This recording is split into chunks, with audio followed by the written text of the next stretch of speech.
What's going on about this Afro think tank? So, Donald Trump just blocked black people from getting reparations in Illinois.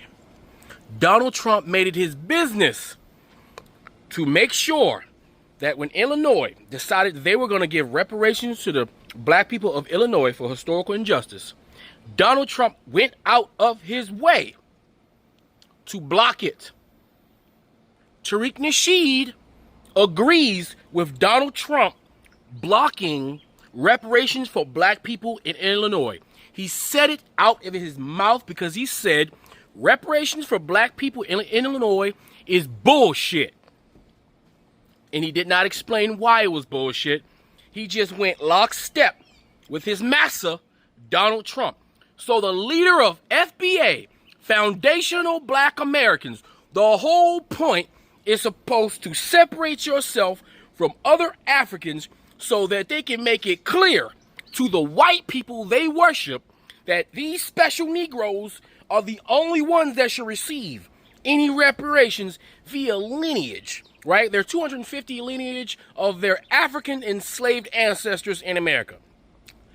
Now, that group, who was supposed to be all about reparations, had a whole reparations rally that I was at, by the way, where all they did was sell FBA hats and shirts and flags, and they had a stage full of Pan-Africans speaking Pan-African to unsuspecting FBA who view the term FBA as interchangeable with black or African American, which in fact it's not, because FBA is a xenophobic hate group fan club of the old analog grifter Tariq Nasheed, the guy who changed his name to an Arabic name, that guy. So your guy who's supposed to be about reparations, yeah, the guy who actually doesn't do anything to try to get reparations. He doesn't go lobby for Congress. He doesn't actually protest or march. He doesn't utilize his connections that he likes to name drop to push or put public pressure to get reparations. He simply goes on TikTok and talks shit to continental Africans and Caribbeans for fun because he knows that his dumb ass subscribers and cult members only know how to look at flashy lights and flashy colors and say FBA for life. So the moment that the government, the Republicans who he supports, the Republicans that's paying him right now to spew his purposeful disrespect towards black people, because every day Tariq Nasheed creates topics and thumbnails disrespecting and depicting Africans as subhuman barbarian savages who have never accomplished anything, and he separates the African from the African American on purpose and disrespects the Caribbean and the Haitians, who are just as much a part of America as African Americans, as we are one and the same group of people. This Tariq Nasheed, the leader non-leader of FBA, is lockstep with Donald Trump in blocking reparations for African Americans. That's why you better never motherfucking call me FBA a day in your life, because them fighting words is disrespectful to my ancestors. It's disrespectful for every African that ever had to fight against this white supremacist in this landmass. It's disrespectful for all of our heroes who knew that they were African. You see, you hear FBA always say, I'm not African because my grandma never said she was African and they didn't know where they won from. You got to be the stupidest, dumbest person to justify your disconnection with Africa because your grandmama didn't call herself African. Your grandmama had a 6th grade education and she was a domestic slave for some white person, and she didn't have time to pontificate about her history because she was being subjugated. And her mama and her mama's mamas was slaves, and they didn't have access to the internet or TV and barely had access to radios or books because the white people who FBA worships and gives a pass for every single thing that they do and say to African Americans while pretending like they mad about an African making a comment this one time way back when and making thousands upon thousands upon thousands of videos acting like they're pissed off while disregarding the obvious white supremacist organizations and government that is currently trying to destroy African American history in this country in our face with mask on and mask off. That's why FBA is a fucking joke. African American is the ethnic group. FBA is a hate cult, not to be associated with African Americans. So yes, Tariq Nasheed, the black man with an Arabic name who nobody knows anything actually about, who has a white woman in his house taking care of him, tells you that he's about reparations while actively supporting and backing Donald Trump, the neo-Nazi, racist white man who is actively disenfranchising black people on purpose, and not only didn't want to recognize that the transatlantic slave trade was a crime, the greatest crime against humanity, but he doubled down to make sure that when a state decides to practice its own sovereign states' rights, something Republicans are supposed to be all about, he intervened using his own executive order and the federal government to stop the state from his right to pay back its black people its reparations. That's on record. Anyway, tell me what you think in the comment sections. Afro Think Tank, learn some teach some. I'm out. I'm not mad about. I support Black Americans getting their reparations. Like I said, Pan Africans been leading the reparations movement since Queen Mother Moore. She's a Pan African. You know, the Republic. You mean a foundational Black American? Yeah, she's foundational Black American. She's a Pan African. The Republic of New Africa, who led one of.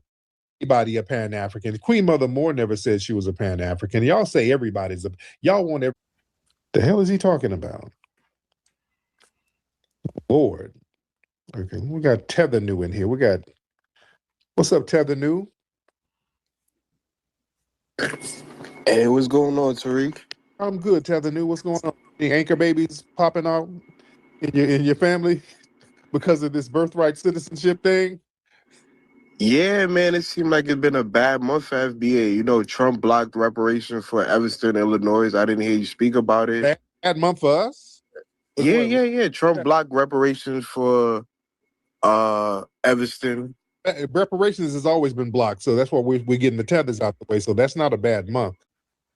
Wow. Why you ain't speak about Trump blocking Evanston? Why you ain't speak about? I haven't heard you spoke about it. How was this bad for us? How was this bad for foundational Black Americans? Well, you said Trump is not doing anything to hurt foundational Black Americans. He blocking foundational Black Americans reparations. That's not harming foundational Black Americans. Trump blocking Evanston, Illinois. That was not a real reparations package. That was some bullshit. He blocked that. That was some bullshit. That ain't reparations. Oh, so you against Black Americans in Evanston getting reparations? You against that? Reparations. That wasn't no reparations package. That was some kind of housing deal that they try to frame as reparations. That's not reparations at all. Block the hell out of it. That's not reparations at all. Block the hell out of it. Okay, so a win like that. That ain't a win, sir. Y'all not gonna put a bow tie on a turd and call it a goddamn suit. You know what I'm saying? No, it don't work like that. That was reparations. Y'all not gonna pull that. Y'all not gonna pull some shit out here and call it reparations, and it's like some little housing voucher or some shit. No, that ain't reparations. Wow, Tariq, I'm surprised you're against the Black Americans in Evanston, Illinois getting their reparations and Trump stepping in to block it. Wasn't reparations, sir. You ain't gonna spend that. That wasn't reparations. You can lie with your tether. Tethers lie. I'm not lying. It's a fact. You just don't. For a known lying tether. All right. You lying about something being reparations don't make it true. All right. You're a tether. You are completely against us. You ain't for no reparations. That's why you co-signing that, sir. You've been against reparations. So anything you're for, against. You're a lying, scamming tether. That's why that pick up some bullshit, because you know it was bullshit, sir. If it was really reparations, you'd be against it. No, I'm for Black Americans getting their reparations, whether it's on a state. Tether revenue, you're not for us doing anything. You try your best to undermine us, and you want to undermine us, but you can't, sir, because we've delineated from you. So the Trump Justice Department has finally found a civil rights violation it cares about. And it's not the housing discrimination that ran like clockwork in Evanston from 1919 to 1969. No, that's fine. The violation that they're rushing to stop is the remedy. Let's get this straight. The DOJ is invoking the Equal Protection Clause, a law written to protect newly freed Black Americans, to argue that a city cannot give $25,000 to the descendants of people it deliberately locked out of homeownership for 5 decades. They are using the shield of civil rights to protect the spoils of racism. According to their logic, distributing benefits based on race is illegal. But apparently afflicting harm based on race was just business as usual. You have to admire the audacity.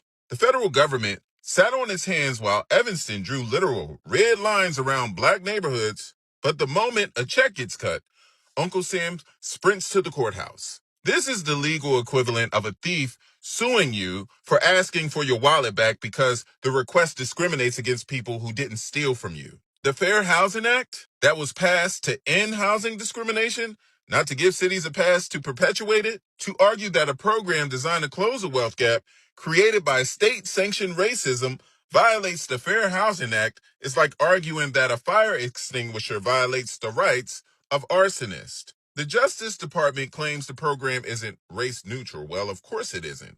Neither was the redlining. You don't neutralize a target wound with a general anesthetic. Evanston isn't handing out candy.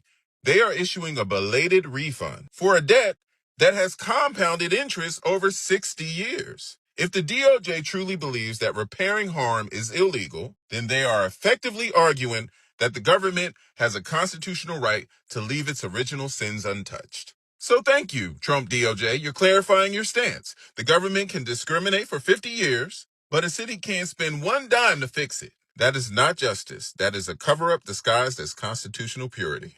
The Trump administration is intervening in a reparations program in Illinois because of a lawsuit that was brought by most likely white people. The program was approved in Evanston, Illinois in 2019. This program did not even try to address the history of enslavement in this country. It was trying in a small way to remedy the housing injustices that Black residents in Evanston, Illinois faced between 1919 and 1969. According to reports, up to $25,000 were given to any resident who lived in Evanston during that time, also to their children, grandchildren, or great-grandchildren.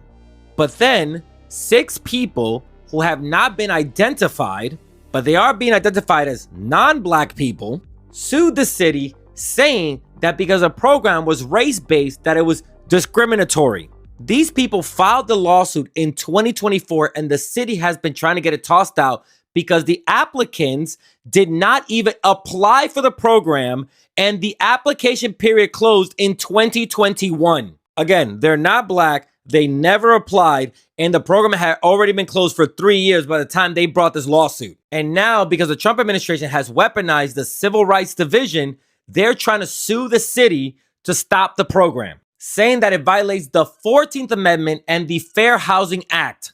This is the ridiculousness of white supremacists. Those laws were put into place to protect Black people, and then it was able to help a lot of other people, especially marginalized communities. And now white people are weaponizing those laws, saying, no, we're the victims of racism. How dare the Black community get $5 million in assistance since the program started? This is nothing compared to what the Black community is actually owed by the United States. The white people are playing the victim, and then they're running to the white supremacist president to try and stop the first of its kind reparation program in the US. I am sick and tired of the way these white supremacists in a very short amount of time have been able to take away all the gains made by the Black community and other marginalized communities. Share this because not a lot of people know that the Trump administration is trying to intervene in this reparations program. There's still a developing story, so I'll bring you information as it comes in. And remember to follow for more.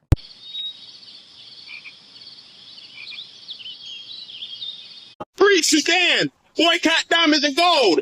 Free Sudan! Boycott diamonds and gold! We most definitely cannot forget about the people of Sudan! Thanks for watching Afro Think Tank. Don't forget to like, share, and subscribe. And follow me on Substack and Patreon for more content. Remember, it's Pan-Africanism or nothing.